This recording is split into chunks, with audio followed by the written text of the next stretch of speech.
Happy holidays. I wanted to go ahead and give you a quick little overview. I've had some people ask me, how does the light show work? What do you do? What is it that is controlling it? That's a big question, kind of how it all syncs together, all the different windows. Learned a lot over the last few years, and I will take you through a very quick kind of how my show's set up. Now, not everything here is perfect. Not everything here is probably done the exact right way.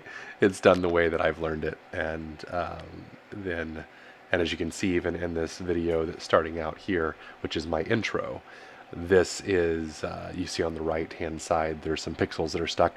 I am currently learning and troubleshooting and fixing things as things fail. So I'm going to give you a quick little overview of what I've done to get this going. And as I said, if you go down this rabbit hole, you'll probably learn a lot yourself as well. There is a lot that goes into these shows, and you can do things. I've learned a lot this year, but I just will continue to learn and learn new things. So I'm gonna let this go in the background. You might see some flashing. If it gets annoying, I'll turn it off. But what I want to dive into is the main application I use to program this, and it's open source, and it does do the you can do your layouts and all this. So I'm just going to run quickly through what mine looks like. Again, it would take a lot longer than this video I'm going to make to show you more than I'm going to show you. But all these effects you're seeing right now are done inside of the application. Of course, laying it out, plugging it in, setting it all up. There's a lot that goes into it. So hopefully I'll be able to give you an overview, insight. If you have questions, you can leave a comment. I'm not the best at replying to comments, but I will try my best to check in every now and then. So here is the intro, but I'm going to switch on into X-Lights. Now, X-Lights is a application that you're going to find a lot of people use if you start going down this rabbit hole. And what it does is, I'm going to mute this video that's going on in the background just in case. What it does is it allows you to do a layout of your house. And it also allows you to do this in a three-dimensional space, as well as, so you start with two-dimensional. You can add an image. As you see, my image is in the background here. You can make that image more transparent, less transparent, so you can align things. Now, I would probably, if I did this again, I would use the image I use for my projector mapping, which is, it's an image that does not have perspective, so it kind of can help you align things better. But if you notice on this image, it's not perfectly aligned because of the perspective of the image. I just grabbed one that I had, and I've been building off of it. Also, you notice the sidewalk doesn't look like where it's supposed to be, but that's also because of image and layout and the way that I want it to behave, which I'll explain in just a bit. And then everything you see here, though, as I mentioned, is in a three-dimensional space as well. I did do the walkway at an angle because I wanted the walkway, if I was going from front to back, I wanted it to actually kind of flow like it was going up the walkway. So that's why I did the angle as well. I'm sure there's different ways to do this. This is the way that I like the effect. I also, as you see, I don't want to move that, so it's probably good. As you see, though, I also have the what's called matrices or matrix, which are the panels. So I have those on the front door and also on the front windows. It looks like they're just really, really dense pixels, and that is because that is what they are. They are very dense. They're called P5 panels, so a pixel every 5 millimeters. So that is all that the front door and windows are, is very, very dense pixels. So they kind of behave the same in the application, though there's more setup on the controller cards or receiver cards, that is. They use color light cards, and there's a lot that goes into, not a lot, but setting those up so that I have Raspberry Pis that control those. So All of this is the initial layout that I did, and in each one of these models, when you click on it, every single model you lay out how many nodes it is, how many layers for the arches depending on different things, and then the nodes are the number of pixels, and then also the I'll go into some lights per node and all of that.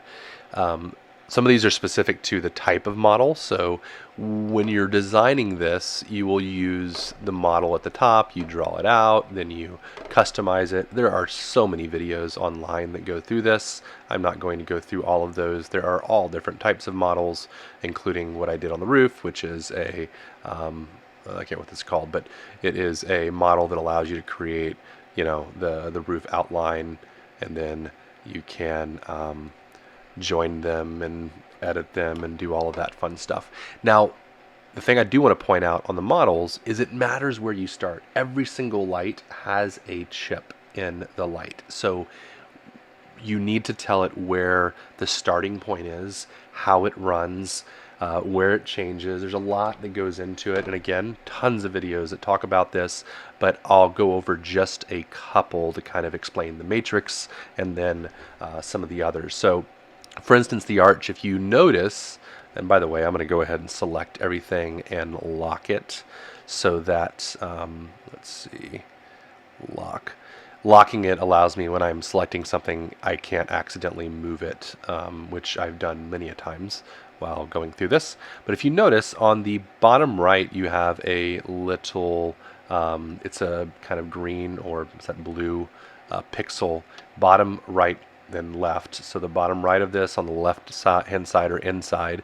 And if you notice, the starting location is the blue square pixel inside. So this is telling you where the arch is expected to start. So then if you look at this and you go into, let's see, strand nodes,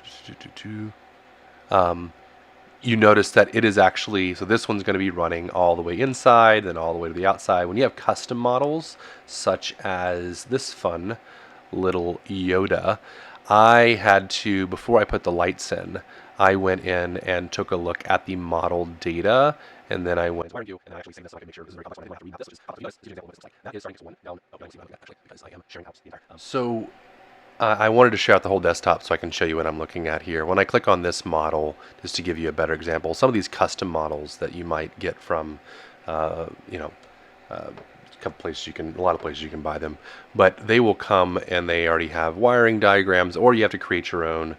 This can get pretty complex and fun, and by fun I mean sometimes it can be a pain because you've run the wires the wrong way and then you got to remap it.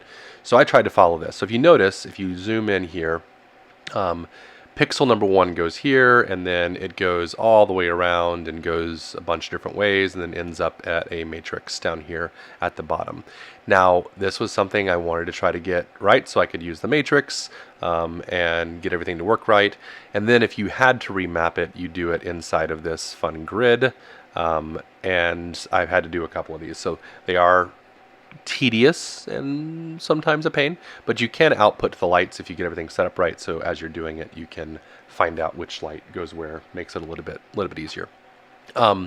So that's probably way too far in depth.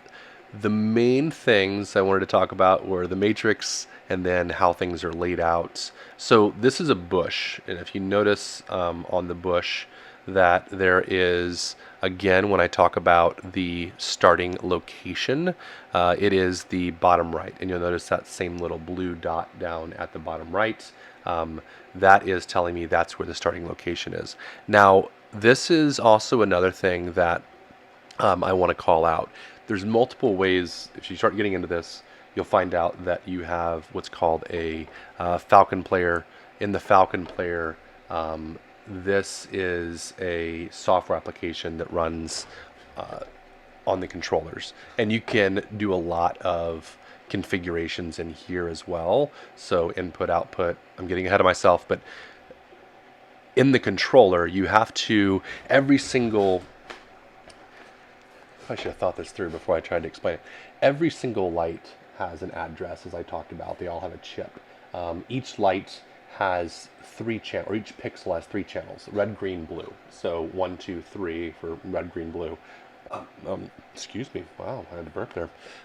Sorry about that. The This is a real live capture, not doing a lot of post edit.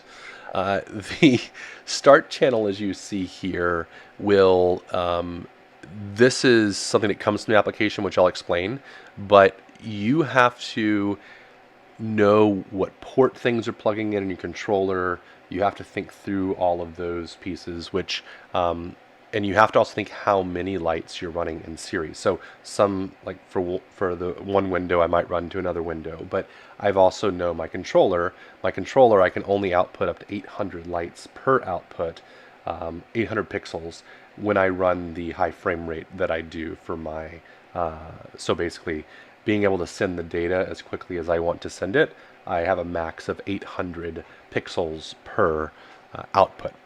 So I'm, again, getting ahead of myself, but there are channels, 3 channels per pixel, red, green, blue. There are outputs, there's ports on your controller. I have a few different controllers, so the way that's set up is I can explain that a bit. There's also brightness configuration. There's also things called zigzag and end nulls. So if you're at the end of your string, you have 16, as you see here, I have 16 end nulls. This means that I have 16 lights that I'm not using. They're basically just hanging there. I could cut them off, but they already have weatherproof connectors, so I just mark them as ignore them, but it knows that each chip in the series is a light that is the next light it sees it as. So you have to tell it how many are there, so it skips over those whenever it's sending information to the actual next light that you want to light up. So all of this, and then you notice zigzags, I have nothing. This is because I've configured all of that inside of X lights. So in X lights, if you notice, I have 600 lights per string. Well, strings only come in 50 or 100, so there's not 600 on one string, but I tell it that I'm connecting 600 in a row, and there are 12 strands, so there are 12 rows, and this is horizontal. So basically I'm saying that there are 600 total lights, and they up and down, there's 12 different rows that those 600, so they zigzag back and forth. So the application's actually putting those zigzags in for me, and I'll explain kind of how that gets pushed to the controller. The other thing I have is, and I'll talk about that in a bit. So that is what the matrix looks like. The tree, these are special tree configuration ones, which you see up here at the top, where you can draw it and then you set all of the settings up. I've already done that. The one gotcha on the tree that I had to learn was I have more than 800 lights in this tree, so I can't output from one port. So I did have to go in and basically tell it that there were, let's see, so 500, there are 2 strings. So because I said 2 strings, it automatically defaults to 2 ports. If I said 1 string and then zigzag, so 2 strings will default to 2 ports, and I'll explain that in a minute.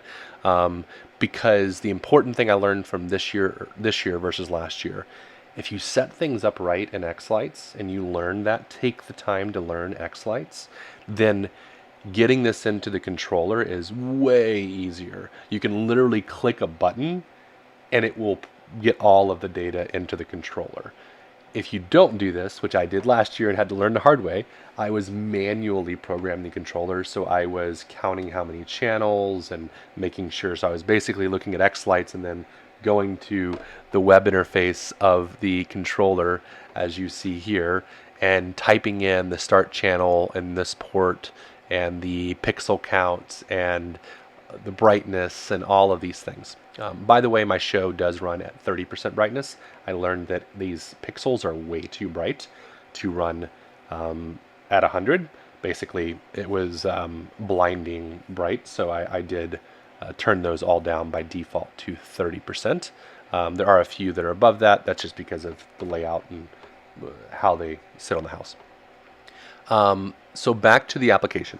That is the basics. There are a lot of other things like the stars, and if you start getting into it, you'll learn. But where you start, the getting it set up right in X lights is going to save you a lot of time.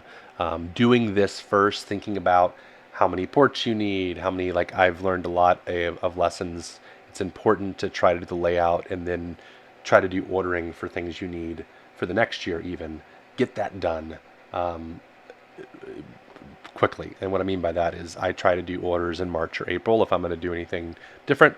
And so that's kind of the layout piece. Now, once you get that, the next step is the getting it into your controller and then also sequencing it.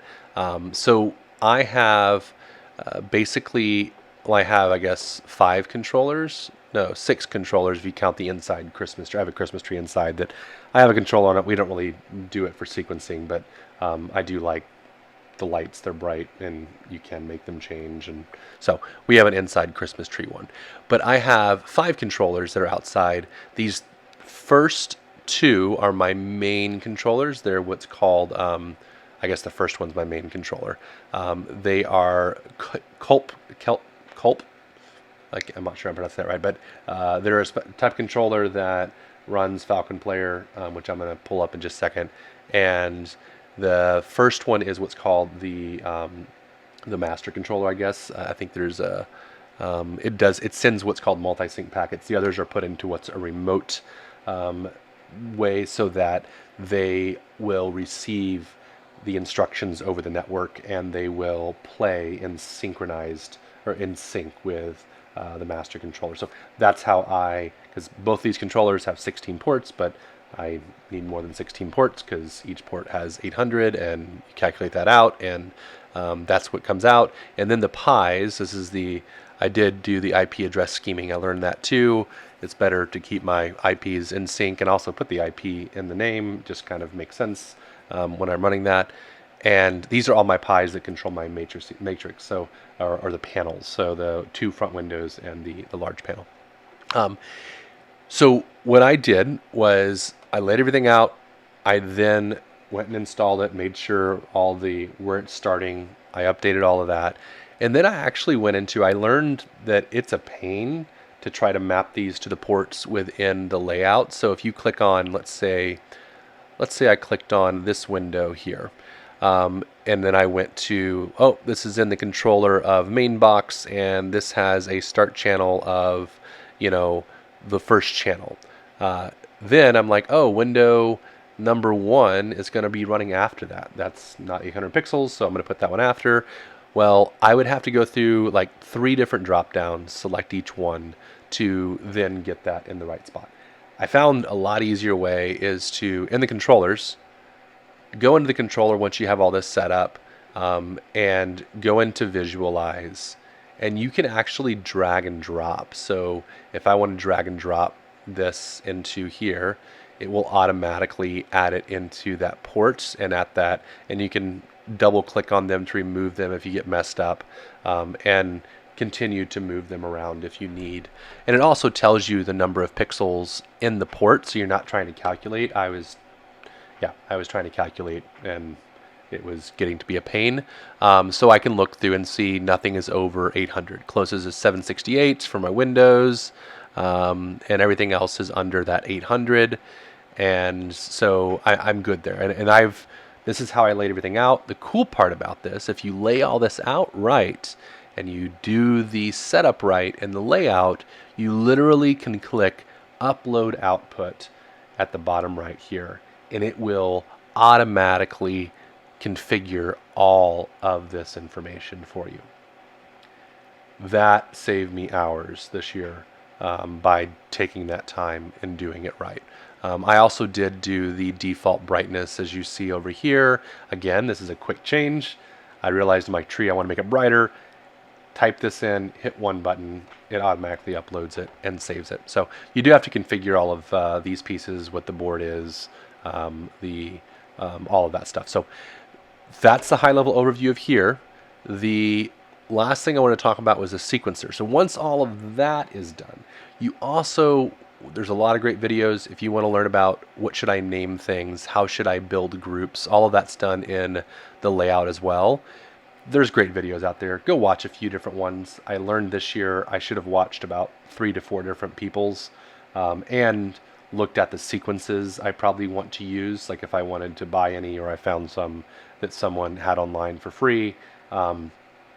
Look at how they lay out before and update my layout, and then also sequence importing. Look at that and watch some videos on it. Importing sequences is way better than trying to do it any other way. There's some great videos out there about importing sequences if you are using people's that they have made or you've bought some. So this year we did do we used sequences that we found through the X-Lights community. Also bought some so that we then tweaked them to be with our layout or made a few adjustments here and there. But found out that was spent a lot more time on the setup, and that really saved us time. And it was nice. Like I want to get better at sequence creating, but there's a lot of great people out there and supporting some of those, and it was really cool. So groups, make sure you have groups set up. This is something that helps you with sequencing. Understanding how to set up your default views. So I made a default for editing. There's a lot of great videos, people that do it way better than I do and organize it way better. Please go Google that if you want to learn more about this. And then imported sequences. This is how the sequences are done. As you see, there's a lot of stuff and layers to a lot of these, including videos and everything. I'm going to go ahead and just play this really quick. Oh, it's going to get a little noisy here. I'm going to hit render at the top. So this, great tutorials out there. Go watch some of those if you want to learn more about this. I'm not going to dive into it, but there is a lot you can do, from videos to text to snow. I have snow falling that accumulates. Like, there's just so much in comedy. And you can do layers. As you notice in here, there are on the left Christmas tree, if you see it, there are 2, 3, 4. There's 4 different layers below it. You can do things and effects, and they work together and they blend. This is super powerful. I don't know half of it. I feel like I learn something new every day when I'm playing with this. And you can actually output the video output. So what you see here, let's see. I'm going to go ahead and pull this. What you see here. And by the way, my top right of the screen there, it's actually my inside Christmas tree, but it's not laid out right. It's just a placeholder. You can output this as a video as well. So you could render this by going to File, Export House Preview Video. This allows you to save it and, watch that, which Waverly loved to watch when we were making the sequences. Even before we got it live, she liked to watch this. And Waverly's our daughter. So this will allow you to, let's do a quick little play here.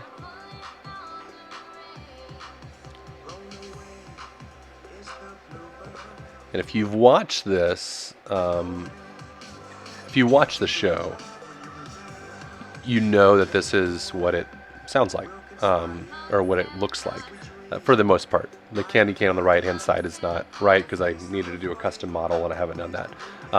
But by default, this is pretty close to what it's going to look like out there. We'll go ahead and stop this. So again, you can tweak to your heart's content. You can go through here. Once you're done with this, you render it and save it. It's supposed to auto-save or auto-render when you save. I found with some of these larger ones, I have better luck with actually hitting the render button, which is the paint button or paint palette button at the top, and then saving. There's also a bunch of tools like batch render. If I make a change, for instance, if I change a model or a layout or something, I can do batch render and go through a bunch of sequences at once.